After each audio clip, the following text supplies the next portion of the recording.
这里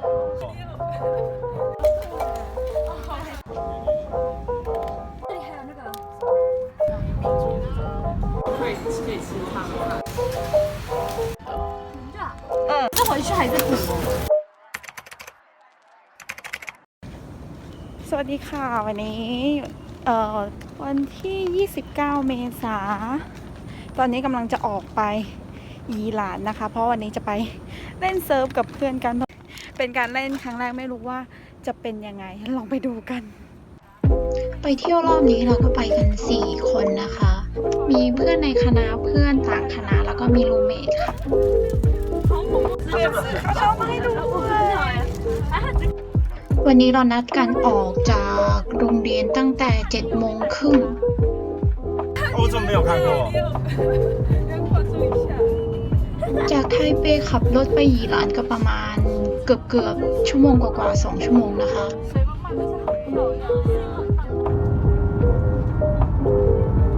ถึงหยีหลานแล้วนะคะอย่างแรกก็คือจะต้องไปเปลี่ยนชุดแล้วก็ยืมอุปกรณ์ก่อน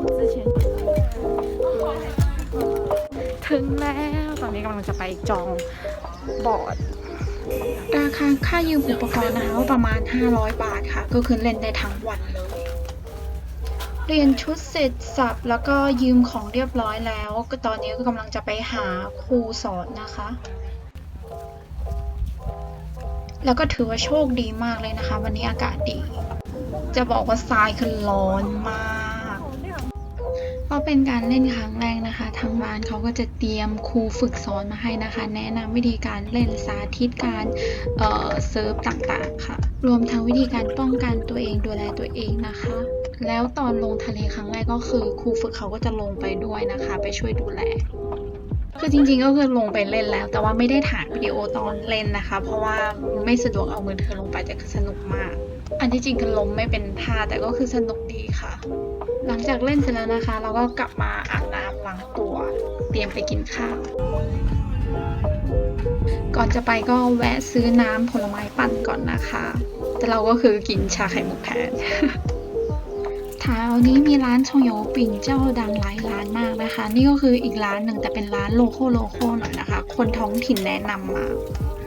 เราไม่เคยเห็นวิธีการทำชงโยปิ่งแบบนี้มาก่อนเลยแบบที่ไทเปมก็จะไม่ใช่ลักษณะแบบนี้ได้มาแล้วเราก็จะไปกินที่รถกันนะคะ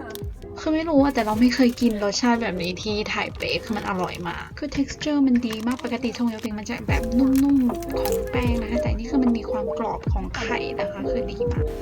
ต่อไปก็คือไปต่อมื้อหลักเลยนะคะ下2道菜。好好好那汤的口味要味噌还是姜丝？饭要不要呢？要白饭好了，白饭要几碗呢4碗。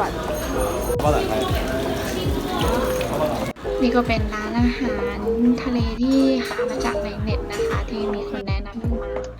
ถ้าจำไม่ผิดน่าจะชื่อร้านชิงฟูซันซิเนลนะคะความสุข36อันที่จริงคือเรา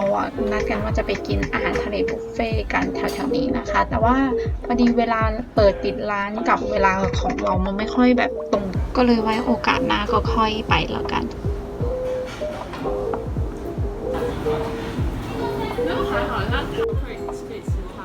ขออภัยความสภาพหน้าปากที่ซีดดำขนาดนี้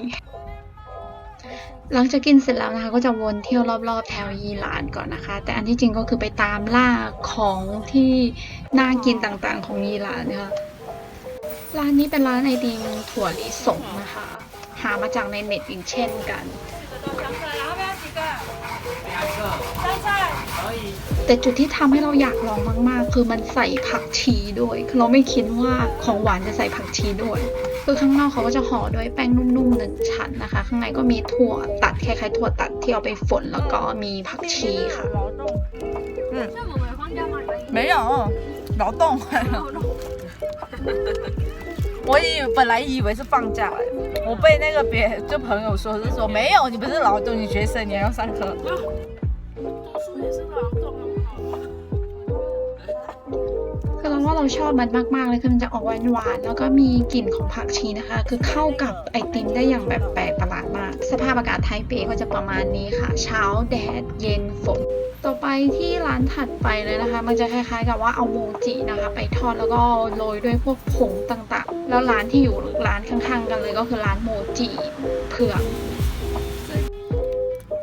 เราสั่งกันมา2รสชาติก็คืองาดำแล้วก็ซินนามอน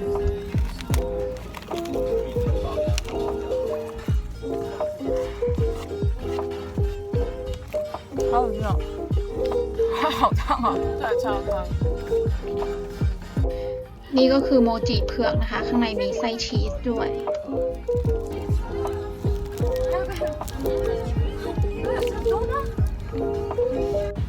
ต่อไปเราก็มาต่อกันที่ตลาดกลางคืนนะคะหลวงตงเย่ชื่อแต่จริงๆคือเราควรจะกลับบ้านกันได้แล้ว แต่ว่าเรามาถึงที่นี่เราก็ยังไม่อยากกลับนะคะ อยากจะเที่ยวต่อ เพื่อนๆเขาอยากมากินอะไรร้อนๆนะคะก็เลยมากินร้านเนื้อแกะค่ะ เราก็ไม่ได้กินด้วยนะคะเพราะปกติเป็นคนที่ไม่กินเนื้อแกะอยู่แล้วและอีกอย่างคือตอนนี้คืออิ่มมาก ไม่แน่ใจเหมือนกันแต่รู้สึกว่าแถวนี้จะมีชื่อเสียงด้านต้นหอมนะคะเพราะมีหลายร้านหลายเมนูมากที่ทำอะไรเกี่ยวกับต้นหอมโอเคค่ะเที่ยวอิ่มกินอิ่มแล้วนะคะก็ถึงเวลากลับแล้วค่ะบ๊ายบาย